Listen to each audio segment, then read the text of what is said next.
حبیب کبریا تم ہو. قیام کرنا، کھڑا ہونا، یہ بھی فرض ہے.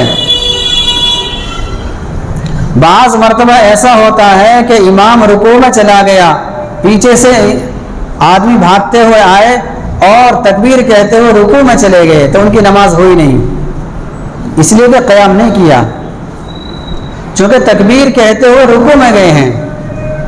حالانکہ اتنی دیر ٹھہرنا یہ ضروری ہے جتنی دیر میں اللہ اکبر کہہ سکے. اللہ اکبر کہہ کر پھر رکوع میں جائے، لیکن وہ کہتا ہوا گیا ہے، اس کی نماز کہاں ہوئی؟ اسی طریقے سے اگر کوئی شخص امام کے اللہ اکبر کہنے سے پہلے لفظ اللہ اکبر کہہ دیتا ہے تو اس کی بھی نماز نہیں ہوئی. بعض مرتبہ ایسا ہوتا ہے کہ ابھی تکبیر ہو رہی ہے اور کچھ لوگ کانوں تک ہاتھ اٹھا لیتے ہیں، اور جیسے ہی تکبیر ختم ہوتی ہے ابھی امام لفظ اللہ اکبر کی راہ کو پورا ادا نہیں کر پایا، یہ اللہ اکبر کہہ دیتا ہے. یعنی امام کے کہنے سے پہلے یہ اپنی تکبیر سے فارغ ہو جاتا ہے تو اس کی نماز نہیں ہوئی. کیوں؟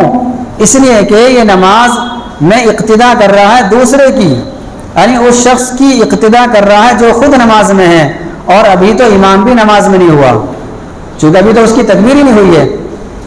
تکبیر ہونے کے بعد امام نماز میں ہوگا اور ابھی وہ نماز میں نہیں ہے تو اس کی اقتدا کرنا کیسے درست ہو جائے گا؟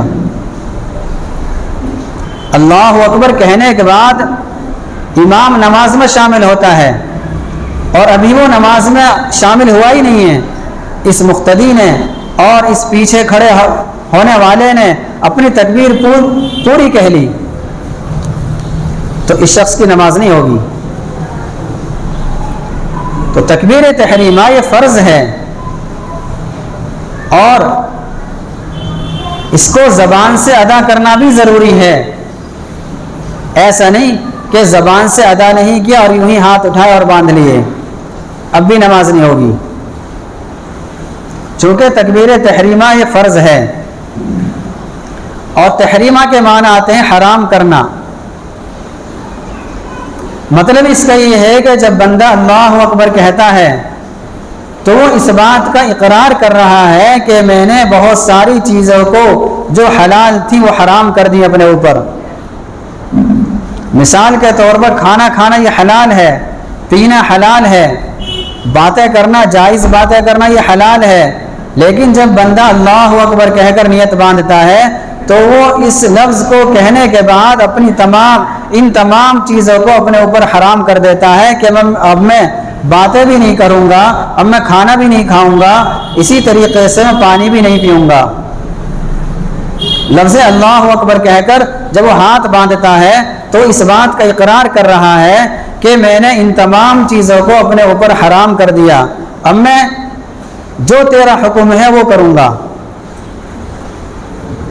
اور اس میں اس بات کی طرف بھی اشارہ ہے کہ یہ جو تکبیر ہے یہ تکبیر صرف نماز ہی کے لیے نہیں، بلکہ اس کا مقصد یہ ہے کہ جس طریقے سے میں نماز کے اندر بہت ساری حلال چیزوں کو بھی تیری رضا کے خاطر اور تجھ کو راضی کرنے کے لیے چھوڑ رہا ہوں، اسی طریقے سے دنیا کے اندر اور نماز سے باہر والی زندگی میں بھی میں تیری بات مانوں گا کیونکہ تو سب سے بڑا ہے. اس لیے ابھی میں نے بتایا تھا کہ سب سے بڑے کی چلتی ہے، طاقت کی چلتی ہے، پاور کی چلتی ہے. اگر کسی کے ہاتھ میں پاور نہ ہو وہ کتنا ہی کہتا رہے اس کی نہیں چلے گی. جس کے ہاتھ میں پاور ہے چاہے وہ جسم کے اعتبار سے کتنا ہی کمزور کیوں نہ ہو لیکن اس کی بات مانی جائے گی. اسی طریقے سے اللہ سب سے بڑا ہے اور یہ بندہ جو نماز پڑھ رہا ہے یہ اس بات کا اقرار کر رہا ہے کہ اللہ تو سب سے بڑا ہے. اب معاشرے کے اندر اور خاندان کو راضی کرنے کے لیے خدا کو ناراض نہیں کیا جائے گا، اس لیے کہ اللہ سب سے بڑا ہے، بڑے کی بات مانی جاتی ہے چھوٹے کی نہیں.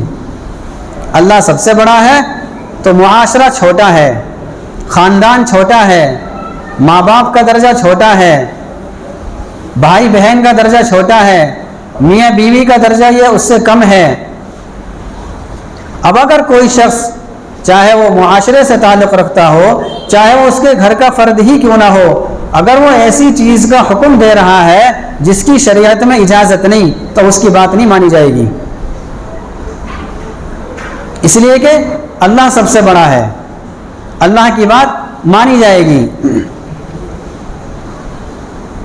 اسی طریقے سے جب بندہ اللہ اکبر کہتا ہے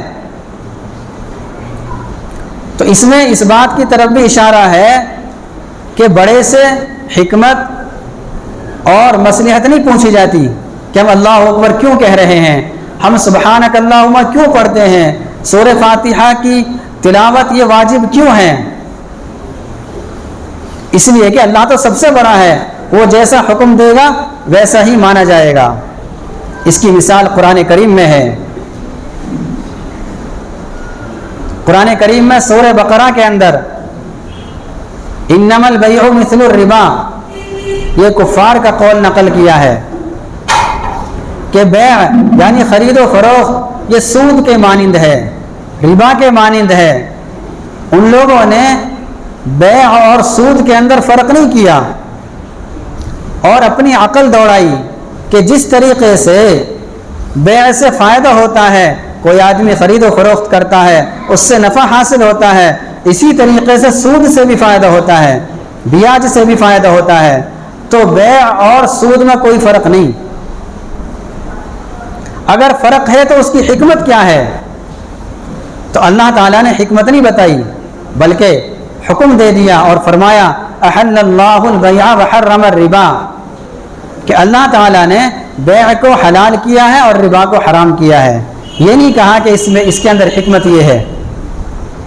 اس سے پتہ چلا کہ بڑے سے حکمت نہیں معلوم کی جاتی، اور اس سے یہ بھی پتہ چلا کہ ساری دین کی باتیں عقل میں آ جائیں اور ساری دین کی باتیں سمجھ میں آ جائیں، ایسا نہیں ہو سکتا۔ اس سے پہلے میں نے کبھی بتایا تھا کہ جہاں عقل کی انتہا ہوتی ہے اس کے بعد سے وحی کی ابتدا ہوتی ہے، تو جو چیز عقل سے بالکل ورا ہے، آگے کی چیز ہے، تو عقل میں کیسے سمجھ آئے گی؟ بعض مرتبہ ایسا ہوتا ہے کہ اگر کوئی مسئلہ پوچھتا ہے اس کو بتا دیا جاتا ہے تو بعض لوگ یہ کہتے ہیں یہ مسئلہ کیسے ہو سکتا ہے، یہ تو ہم نے پہلی مرتبہ سنا ہے، یہ ہمارے سمجھ میں نہیں آ رہا۔ ہونا تو یہ چاہیے کہ افسوس کرنا چاہیے کہ اتنا مشہور مسئلہ، اتنا ضروری مسئلہ، میں اس مسئلے سے ناواقف تھا اور مجھے اس مسئلے کے بارے میں علم نہیں تھا، افسوس ہونا چاہیے۔ تو افسوس کے بجائے اعتراض کرتا ہے یہ مسئلہ کیسے ہو سکتا ہے، حالانکہ مسئلہ کوئی نیا نہیں ہے بلکہ یہ مسائل تو 1400 سال پرانے ہیں۔ کسی مسئلے سے ناواقف ہونا یہ اس بات کی دلیل نہیں کہ وہ نیا مسئلہ ہو گیا، کوئی سا بھی مسئلہ ہو۔ تو نماز کے اندر جو ہم نیت باندھتے ہیں اور اس میں جو ہم اللہ اکبر کہتے ہیں، اس کا ہمیں استحضار ہونا چاہیے کہ ہم اللہ تعالیٰ سے کس بات کا اقرار کر رہے ہیں اور یہ اللہ اکبر ہمیں کس چیز کا درس دے رہا ہے۔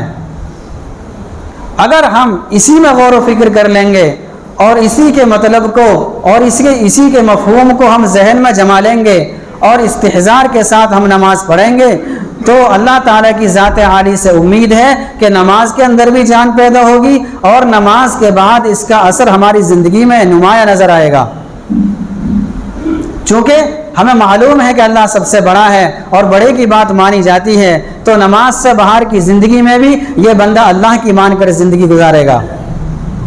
تو نماز کے اندر ایک ایک لفظ سے، ایک ایک جملے سے اور ایک ایک عبارت سے، ایک ایک آیت سے بہت بڑا ہمیں درس ملتا ہے کہ ہم نماز کے اندر اللہ تعالیٰ سے کیا گفتگو کر رہے ہیں اور نماز کے اندر اللہ تعالیٰ ہماری طرف کس طریقے سے متوجہ ہو رہا ہے اور ہم کیا عہد و پیمان کر رہے ہیں اور ہم اللہ تعالیٰ سے کس چیز کا اقرار کر رہے ہیں۔ لیکن چونکہ ہمیں ان باتوں کا علم نہیں، اس لیے ہم نماز پڑھتے ہیں اور نماز پڑھ کر ایسے ہی ہو جاتے ہیں جیسے کہ کوئی ہم نے اقرار کیا ہی نہیں۔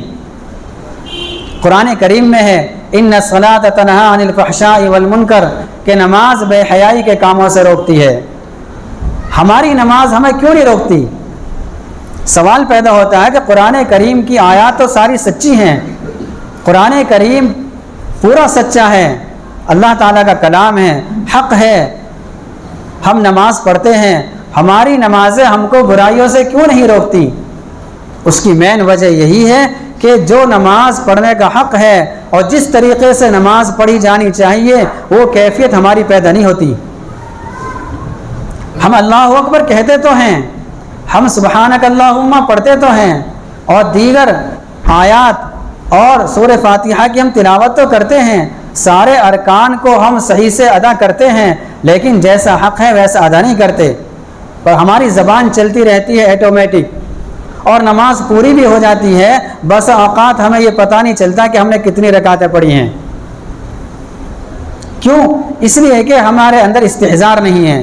اس کی ضرورت مجھے بھی ہے اور آپ سبھی حضرات کو بھی ہے، تو اس لیے سبھی حضرات اس کا ارادہ کریں کہ ہم جب نماز پڑھیں گے تو ہم اس استحضار کے ساتھ نماز پڑھیں گے کہ ہم اللہ تعالیٰ سے کس چیز کا عہد و پیمان کر رہے ہیں اور کس چیز کا ہمارے اس جملے سے اقرار ہو رہا ہے۔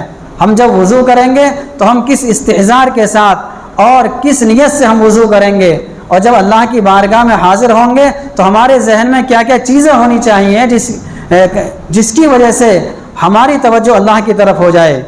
میرے خیال سے اگر ہم ان تمام چیزوں کی رعایت کریں گے تو ہماری نمازوں میں جان پیدا ہو جائے گی، اور پھر نماز میں جی لگے گا، پھر نماز میں ایسا جی لگے گا کہ وقت آنے سے پہلے ہی ہمارا دل مسجد کی طرف مائل ہو جائے گا کہ اللہ کا پیغام آنے والا ہے، اللہ کا پیغام ہماری طرف متوجہ ہونے والا ہے، لہٰذا ہمیں سارے کاموں کو چھوڑ کر اللہ کی طرف متوجہ ہو جانا چاہیے۔